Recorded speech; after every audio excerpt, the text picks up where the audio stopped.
For nearly 3,000 years, people have told the story of a man named Odysseus, a king who fought at Troy, a warrior who helped end one of the most famous wars in mythology, and a survivor who then spent 10 more years trying to return home.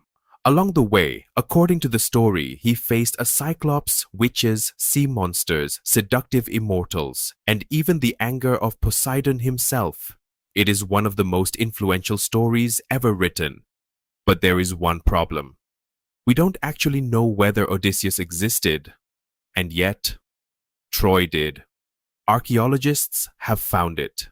Ancient documents may mention the kingdom around it, and there is evidence that Greeks from the world described by Homer really did interact and possibly fight with people living around Troy.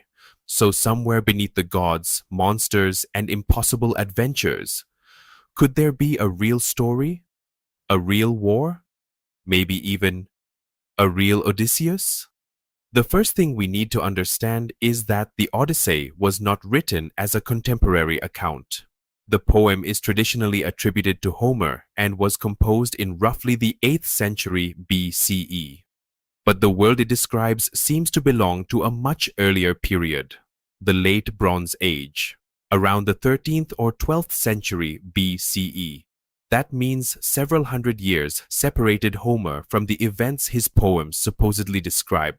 Imagine someone today telling a detailed story about events from the 1600s, without books, photographs, recordings, or the internet. Instead, the story survives because one generation tells it to the next, and the next, and the next, for centuries. That is roughly the problem we're dealing with. Before the Iliad and Odyssey became written texts, stories about Troy and its heroes probably circulated through oral tradition. Names could survive, places could survive, real wars could survive, but details could change. People could be combined, battles could become larger, storms could become divine punishment. An unusually dangerous enemy could eventually become a monster. History and mythology could slowly blend until separating them became almost impossible. And for a very long time, many people assumed Troy itself belonged entirely to that world of myth, until archaeologists found something remarkable. On the northwestern coast of modern Turkey lies a site called Hisarlik. Beneath it are the remains of not one city, but many. For thousands of years, people repeatedly built settlements in essentially the same place. One city was destroyed, another rose above it, then another, and another. These layers are now identified as different phases of ancient Troy. Some of them date to exactly the general period traditionally associated with the Trojan War. And this was not some tiny village.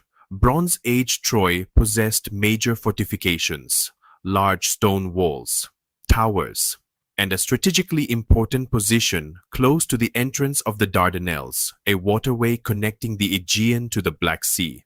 A city in that location could have mattered enormously for trade and regional power. And several archaeological layers show evidence of destruction. One city appears to have suffered severe earthquake damage. Another, commonly called Troy 7a, was destroyed by fire around the end of the Bronze Age. Does that mean the Greeks burned Troy exactly as Homer described? No. A destroyed city does not tell us who attacked it, why it was destroyed, or whether Achilles and Hector were fighting outside its walls. But archaeology gave us something important. There really was a powerful settlement in approximately the right place, at approximately the right time, and then another civilization entered the mystery, the Hittites. The Hittite Empire controlled much of Anatolia during the Bronze Age. Unlike Homer's stories, the Hittites left behind written diplomatic records, and in some of those records appears a place called Wilusa. That name caught historians' attention, because another Greek name for Troy was Ilios, earlier forms of which may have sounded something like Wilios, Wilusa, Wilios.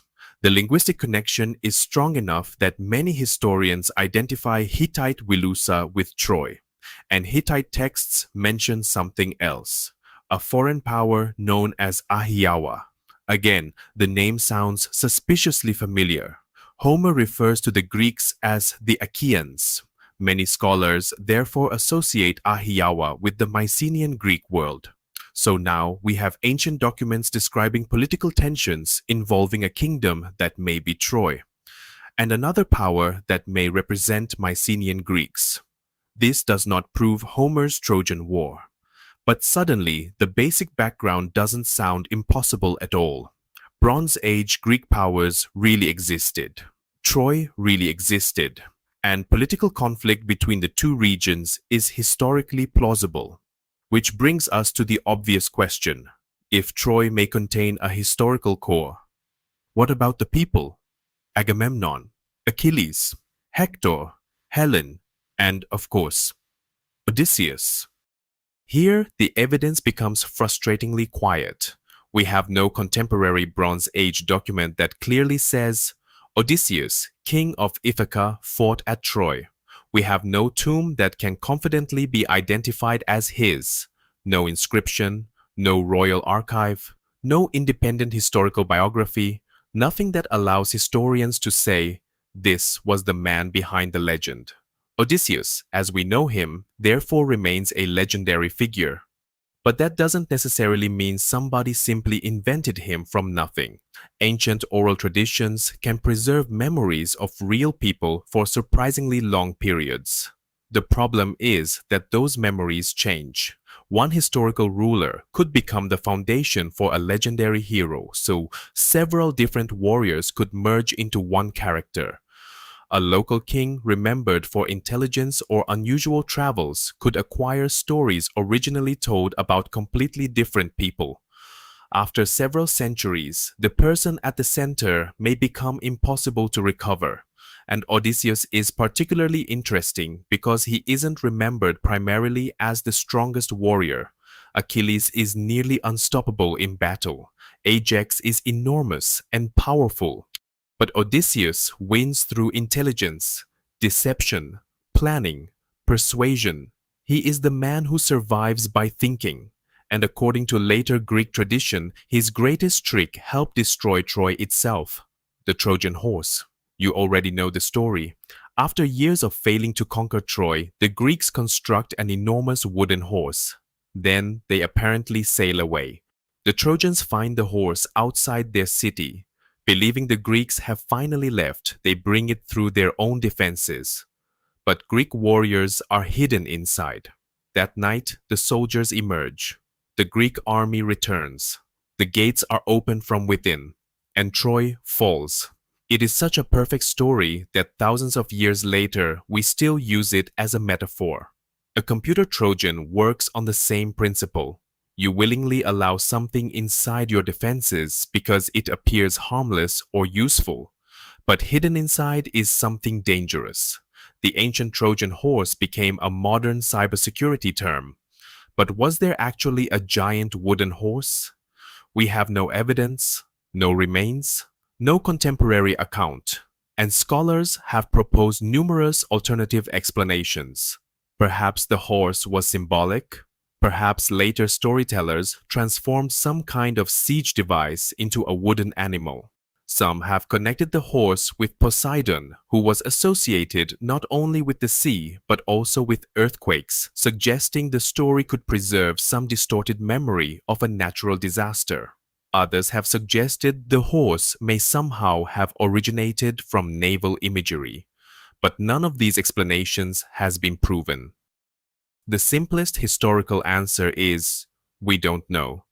There may have been some clever deception associated with Troy's destruction, or the entire horse episode may be brilliant storytelling created generations later, and that distinction matters, because the same question applies to almost everything that happens to Odysseus after Troy. Suppose, purely as an experiment, we remove every supernatural element from the Odyssey. No Poseidon, no Athena, no Cyclops, no sirens, no immortal Calypso, no witch turning men into animals. What remains? A veteran trying to sail home after a war. And even without monsters, that could have been extremely dangerous. Bronze Age sailors had no engines, no satellite navigation, no weather forecasts. Ships could be pushed far off course by storms. Crews could run out of food or fresh water. Piracy existed. Coastal communities could be hostile. Ships could wreck against rocks. Political conditions could change while a ruler was away, and a long absence from home could create its own crisis. In the Odyssey, Odysseus eventually returns to Ithaca to discover that men have occupied his household, consumed his wealth, and are competing to marry his wife, Penelope. That dramatic situation may be fictional, but the underlying anxiety is completely believable. A king disappears for years. Nobody knows whether he's alive, who controls his property, who succeeds him, who protects his family. At what point do people stop expecting him to return? Those aren't mythological questions. They're political ones, human ones. And perhaps that's part of why the story survived for so long. Underneath all the monsters, the Odyssey is fundamentally about someone trying to get home, and discovering that after enough time passes, home itself may no longer be the place he remembers. It is tempting to explain every part of the myth historically. Maybe the Cyclops represented some ancient tribe. Maybe Scylla was a dangerous rock formation. Maybe the Sirens represented sailors being lured toward hazardous coastlines. Maybe Poseidon's anger was simply centuries of stories about storms and shipwrecks. Some interpretations like these can be fascinating, but we should be careful. There is usually no way to prove them. Mythology does not have to be a coded historical report. Sometimes a monster is simply a monster. Sometimes storytellers create supernatural events because supernatural events make incredible stories. And the Odyssey existed in a culture where gods, prophecy, and divine intervention were part of how people understood their world. So historians cannot simply remove Poseidon and announce, Poseidon was actually a storm. We can only say that real dangers faced by ancient sailors may have helped create the world in which stories like these felt believable. Probably not exactly as Homer tells it. There is no evidence that every Greek kingdom gathered under Agamemnon sailed 1,000 ships to Troy, fought continuously for 10 years because Paris took Helen and finally conquered the city using a giant wooden horse. But there is enough historical context that completely dismissing the tradition may also be too simple. There was a Troy. There were powerful Mycenaean Greek kingdoms. Those Greeks traveled and fought across the Aegean. Hittite records appear to connect Western Anatolia with a power resembling the Achaeans. And Troy suffered destruction during the turbulent period when Bronze Age civilizations across the Eastern Mediterranean were beginning to collapse. Maybe there was one major expedition against Troy. Maybe there were several conflicts compressed into one legendary war.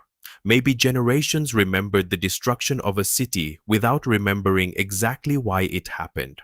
And over hundreds of years, politics became heroism, warriors became demigods, dangerous voyages became battles with monsters, and history became myth. So, was Odysseus real?